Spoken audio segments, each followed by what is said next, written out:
boas-vindas ao Psi em Áudio, especialmente para quem estuda psicologia, seja na graduação, na pós ou para a galera focada em concursos. A nossa análise profunda de hoje tem uma missão muito clara. Nós vamos explorar a evolução, os desafios e o cenário atual da neuropsicologia no Brasil. Imagina só descobrir que o pai da neuropsicologia no Brasil, a pessoa que deu os primeiros passos para desvendar como o nosso cérebro processa o mundo, nem sequer era psicólogo. É verdade. Era um médico pediatra lá na década de 1950. Exato. O Antônio Branco Lefebvre. Ele estava tentando entender por que algumas crianças, do nada, perdiam a capacidade de falar, mesmo com a inteligência perfeitamente preservada. E para fazer essa tese pioneira sobre a afasia infantil, ele precisou cruzar uma fronteira invisível e estudar a psicologia, o que, quebrou um paradigma imenso na época. Com certeza. Porque o cérebro era visto só como uma máquina, né? Puramente biológico. A neurologia focava no que eles chamavam de atividade nervosa superior. O olhar clínico era todo voltado para achar um defeito mecânico, sabe? Um tumor, uma isquemia. Uma visão bem mecanicista mesmo. Sim, uma lesão no lobo frontal significava apenas a perda de um movimento. A vida subjetiva do paciente simplesmente não entrava na equação médica tradicional. Certo, vamos destrinchar isso. O que é fascinante aqui é a mudança na própria geografia do conhecimento, né? Sim. Eu gosto muito daquela analogia de que os primeiros neurologistas eram tipo cartógrafos mapeando um continente desconhecido. Eles traçavam os rios, as montanhas. Exatamente, os giros e sucos do cérebro. Mas faltava entender a cultura, o povo que habitava ali. A psiquiatria e a psicologia clássica tentavam entender a mente, mas meio que ignoravam a biologia daquele cérebro. Rolava uma dicotomia mente e cérebro muito rígida. Era como se a cognição morasse em um endereço e a emoção e o comportamento em outro completamente diferente. Mesmo estando no mesmo corpo. Mas, felizmente, essa parede começou a ruir nos anos 70. Pesquisadores brasileiros começaram a voltar do exterior, trazendo ideias novas sobre neurocirurgia funcional. E aí a psicologia entrou com tudo nos hospitais, certo? Com força total. A grande virada de chave foi perceber que avaliar o cérebro não era só aplicar teste para medir QI. A emoção entrou definitivamente na equação do diagnóstico. Mas, deixa eu fazer uma ponte prática aqui. Se o paciente tem uma lesão física, um traumatismo craniano, por exemplo, por que a emoção importa tanto na recuperação biológica? A lesão não é o problema principal? A lesão estrutural é o gatilho. Mas o cérebro não funciona no vácuo. Se a pessoa sofre um traumatismo e desenvolve um quadro depressivo profundo, o corpo dela é inundado por cortisol. E o cortisol em excesso é tóxico, né? Muito tóxico para o hipocampo. E isso dificulta a neuroplasticidade e a consolidação de novas memórias. Ou seja, tratar a lesão física ignorando o impacto emocional pode impedir a reabilitação cognitiva. Nossa, isso muda tudo. A antiga dicotomia cai por terra mesmo. O cérebro produz a mente e o estado da mente altera fisicamente o cérebro. Perfeito. Ninguém detém a resposta completa sozinho. Isso explica o porquê da neuropsicologia brasileira ter se expandido para fora dos laboratórios de neurologia. Uma verdadeira dança multidisciplinar. E o exemplo clássico disso é o surgimento da neurolinguística nas universidades paulistas, lá nos anos 80, não é? É o retrato perfeito dessa integração. De repente, surgiram ambulatórios reunindo fonoaudiólogos, linguistas, psicólogos e neurologistas para estudar afasias. Cada um com uma peça do quebra-cabeça. O médico via a área de broca afetada, o linguista explicava a estrutura semântica perdida e o fono junto com o psicólogo desenhavam um resgate dessa comunicação. Exato. E se conectarmos isso com um cenário mais amplo, a área foi parar dentro das escolas também, com projetos pioneiros como o Neuroeduca. O que me fascina demais, ver a neuropsicologia saindo da clínica e entrando na educação básica. Mas assim, como isso funciona no dia a dia? Ninguém está ensinando neuroanatomia para criança de 7 anos. Claro que não. O foco é instrumentalizar os professores. A neuropsicologia escolar mostra aos educadores os mecanismos cerebrais da aprendizagem. Para quem estuda a psicologia do desenvolvimento, isso é ouro. E como essas redes neurais se conectam na prática da sala de aula? Bem, Sabendo que as redes neurais conectam intimamente os lobos frontais ao sistema límbico, fica evidente que funções executivas, tipo prestar atenção e planejar, dependem do estado emocional. Entendi. Então o afeto e a cognição andam de mãos dadas. Se a criança está sob medo constante de errar, o sistema límbico meio que sequestra a atenção. Exatamente isso.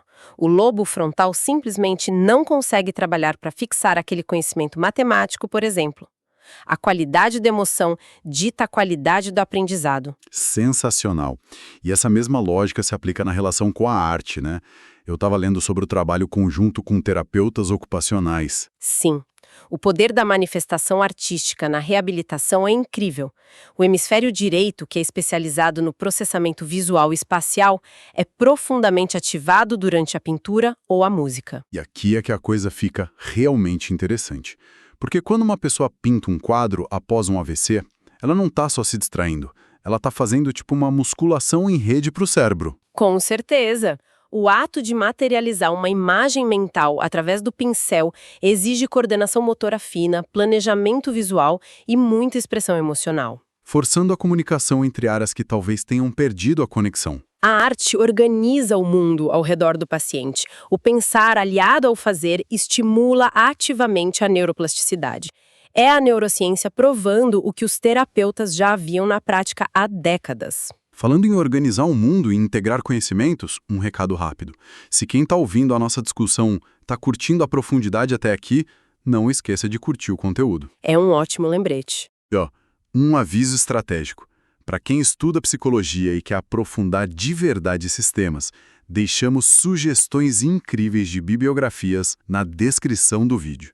Tem muito material para gabaritar provas ou refinar a clínica. Material de qualidade é fundamental, porque o aprofundamento constante é um requisito inegociável na nossa área, principalmente na avaliação neuropsicológica. Certo, vamos destrinchar esse desafio monumental. Porque no passado, o pessoal basicamente pegava um teste europeu, traduzia e aplicava. Qual é o perigo real disso? Olha, o perigo é produzir diagnósticos equivocados e até iatrogênicos. A psicometria exige rigor. Pega o teste Havealth, por exemplo, que avalia a memória episódica verbal. Aquele de ler uma lista de palavras para a pessoa, né? Esse mesmo. Se a gente pega uma lista desenvolvida para a realidade de um universitário suíço, traduz ao pé da letra e aplique em um paciente idoso no norte do Brasil, com baixa escolaridade, o desempenho vai ser baixíssimo. Mas não porque a pessoa tem Alzheimer, e sim porque aquele contexto não ativa a rede semântica dela. A gente estaria patologizando uma diferença cultural.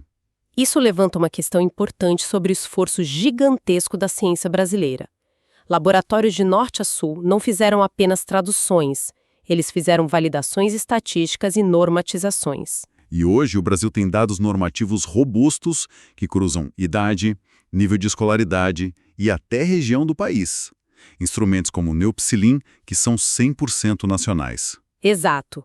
E se avaliar um adulto brasileiro já exige todo esse cuidado, avaliar crianças é um campo minado clínico. A avaliação infantil é o teste definitivo da habilidade do profissional. O cérebro da criança está em pleno desenvolvimento, diferente do adulto que já atingiu um platô, certo? Sim, é um filme em pleno desenrolar. Sinapses sendo podadas, mielina sendo formada, um desempenho abaixo da média pode ser transtorno, ou só uma variação normal da maturação em um ambiente familiar pouco estimulante. A avaliação nunca é uma simples contagem de acertos, é uma investigação super dinâmica. E no meio disso tudo, existe um debate forte sobre quem tem o direito de usar essas ferramentas. É uma realidade do nosso cenário. Existe uma tensão histórica. Entidades como o Conselho Federal de Psicologia defendem que testes restritos devem ser de uso exclusivo de psicólogos. O que faz sentido pensando no rigor técnico e na proteção da ferramenta psicométrica. Mas a Sociedade Brasileira de Neuropsicologia tem uma visão mais ampla, não é? Sim, a SBNP defende que a neuropsicologia é transdisciplinar. O cérebro humano é complexo demais para ser um monopólio de uma única profissão. Então, o diagnóstico seria mais preciso juntando psicólogos, fonoaudiólogos e médicos. É um debate que ainda desenha as fronteiras de atuação. Com certeza. Mas, avançando um pouco, Digamos que o paciente passou por uma avaliação perfeita e o laudo confirmou um déficit grave nas funções executivas após um AVC. E agora? A sensação que dá é que se uma área do cérebro morreu, não há o que fazer além de aceitar o laudo. Então, o que tudo isso significa na prática? Esse é um dos maiores mitos que a neuropsicologia ajudou a desconstruir. A entrega do laudo é apenas o marco zero da intervenção. É aí que entra a reabilitação. Vamos clarear isso, porque as bancadas de concurso adoram brincar com a diferença entre reabilitação cognitiva e reabilitação neuropsicológica. E na clínica isso muda tudo. Boa. A reabilitação cognitiva tem um alvo mais restrito. Ela foca no treino e na restauração daquela função cognitiva específica que está deficitária, usando exercícios de repetição. Entendi. O foco é mais o sintoma cognitivo em si. Isso. Já a reabilitação neuropsicológica é uma abordagem macro. Ela não ignora o treino cognitivo, mas abraça o impacto emocional, os problemas de comportamento e a reintegração social do paciente. Eu adoro pensar na reabilitação neuropsicológica como a reforma de uma casa que acabou de passar por um furacão severo. A planta original mudou, as paredes racharam. Uma ótima analogia. O trabalho da equipe não é tentar colar os mesmos tijolos por milagre. É construir rampas de acesso, alargar portas. O objetivo é garantir que a casa volte a ser habitável e acolhedora, mesmo que diferente. É o conceito perfeito de compensação. Como não podemos ressuscitar os neurônios necróticos, usamos a neuroplasticidade para que áreas adjacentes saudáveis assumam as funções perdidas. Criamos rotas alternativas. Como o uso de diários de memória ou alarmes no celular. A meta final é a autonomia da pessoa. E, nossa, a tecnologia hoje está acelerando muito essa neuroplasticidade, né? Os recursos são espetaculares. Temos rastreamento ocular de alta precisão que permite que pacientes com paralisia motora severa consigam digitar e controlar a própria casa apenas com o movimento das pupilas. Caramba, o cérebro volta a interagir com o mundo. E tem também aquela parte de neuromodulação não invasiva, a EMT, estimulação magnética transcraniana. É tipo dar um choque no cérebro para ele acordar. É bem mais refinado que isso. Usamos uma bobina eletromagnética no couro cabeludo que gera um campo magnético indolor. Isso induz uma microcorrente elétrica diretamente no córtex cerebral. Nossa, e isso ajuda como na prática? Dependendo da frequência do pulso, podemos excitar uma área que ficou letárgica após o AVC ou inibir uma área que está superativa e causando problemas. Ou seja, a tecnologia age como um catalisador, ela prepara o terreno biológico para que o cérebro fique muito mais receptivo a aprender o novo caminho quando o terapeuta entrar com os exercícios. Um casamento perfeito entre a máquina e o manejo clínico. A tecnologia prepara o cérebro e o terapeuta molda o comportamento. E isso nos leva a uma fronteira de investigação fascinante. Qual seria? A interseção entre neurociência e filosofia, muitas vezes chamada de neuroteologia. Com o refinamento das neuroimagens, os cientistas começaram a mapear o cérebro durante estados intensos de meditação ou prece profunda. Espera, estudar a espiritualidade com o paciente deitado dentro da máquina de ressonância? Que loucura! Exatamente isso. Descobriram que existem circuitos inteiros que se ativam e desativam para gerar o sentido de conexão com o universo e paz profunda. O nosso cérebro tem arquitetura biológica para experimentar a transcendência. Uma janela fisiológica para a alma. Que ideia espetacular para fechar na sua análise de hoje. Fica essa provocação sobre os limites da consciência para quem acompanha a gente. É uma área que não para de crescer e surpreender todos os dias. Com certeza. Vimos desde como a neurologia tratava o cérebro como um mapa frio, até o esforço gigante de adaptar instrumentos à nossa diversidade cultural. E entendemos que a reabilitação moderna devolve autonomia aos pacientes. A neuropsicologia abandonou o isolamento dos laboratórios para focar na qualidade de vida real das pessoas. E isso é fantástico. Eu fico empolgado com essas perspectivas. Agradeço imensamente a companhia de quem dedicou seu tempo a aprender e refletir conosco hoje. Foi um prazer enorme participar dessa troca. E se o desejo for continuar nessa jornada de descobertas e preparação de alto nível com o melhor conteúdo de psicologia, não deixe de seguir o canal Psi em Áudio. Continue com essa curiosidade ativa, bons estudos e até a nossa próxima discussão.